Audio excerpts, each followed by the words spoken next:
Well, President Trump will hold a rally in Minneapolis tonight and try and do what no Republican has done since Richard Nixon in 1972, win the state.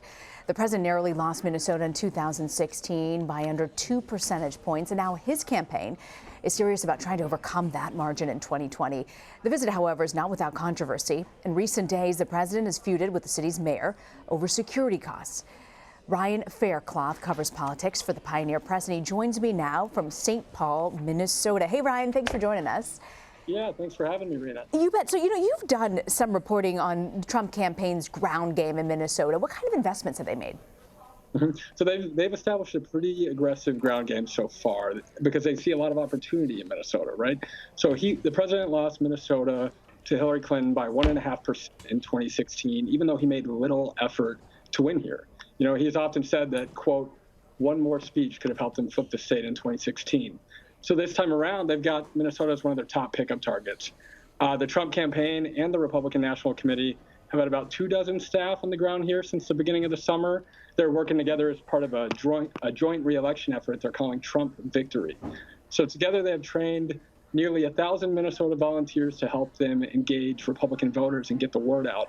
I checked out one of those trainings on Monday in a suburb west of the Twin Cities at a golf course, and in the ballroom there were more than 100 people there for a 3-hour-long training.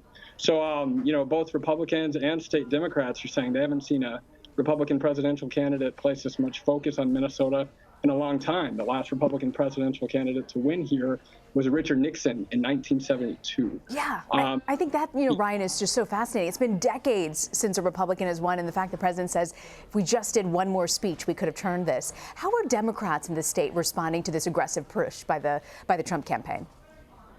So the state Democratic Party here, they launched a fundraising blitz this week off of Trump's visit.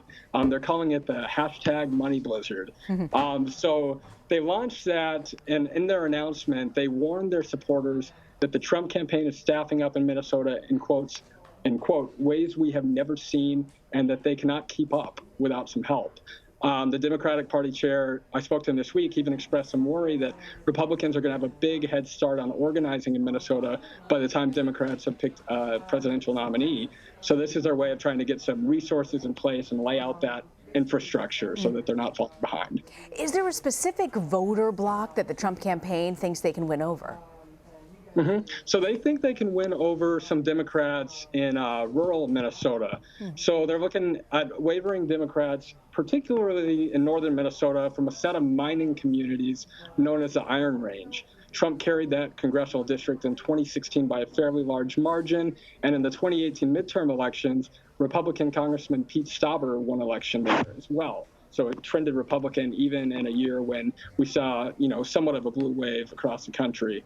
Republicans think that voters in that region have been turned off by Democratic opposition to controversial mining and pipeline projects, which would bring jobs to the region, but they could pose some risks to the environment as well. Then Republicans also said they're even going to try and do some outreach in the Twin Cities. They know they're not going to win in these urban cores, but they think there's some untapped potential to boost the vote count. So, if these urban corridors might not really help the president's game on the ground there, what do you think the other challenges are that he could face? Well, I said Nixon in 72, right? So it's been nearly 50 years the Republican presidential candidate has won here. So the president came within 44,000 votes of winning in 2016. So he'll need to at least get those and hope that Democrats don't turn out in larger numbers.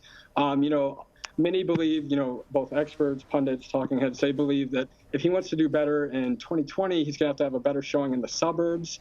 Our population has been shifting more toward the suburbs and away from greater Minnesota over the years, making that voter bloc even more influential.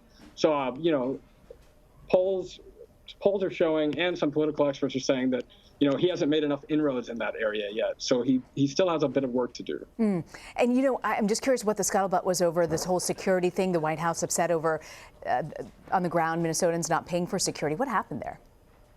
Yeah, so the mayor of Minneapolis, Jacob Frey, he informed the management firm that runs the Target Center, which is a rally venue, that it's going to need to cover $530,000 in security costs related to Trump's rally.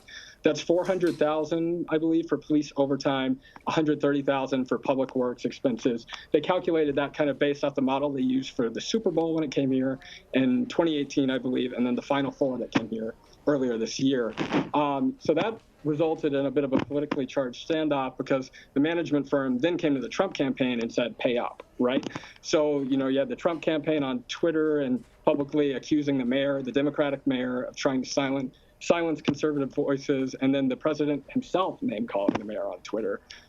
Fry shot back, even freshman Congresswoman Ilhan Omar shot back, and by Tuesday night, Trump's campaign manager declared victory, and it seems like the rally's going on as planned, but it's not clear if they're going to pay for the rally costs. Can you imagine how different politics would be if there was no Twitter? Pretty different. It would be such a different world, wouldn't it? I want to thank you very much. Ryan Fairchild, thank you greatly for joining us, Ryan. Yeah, thanks. Appreciate it.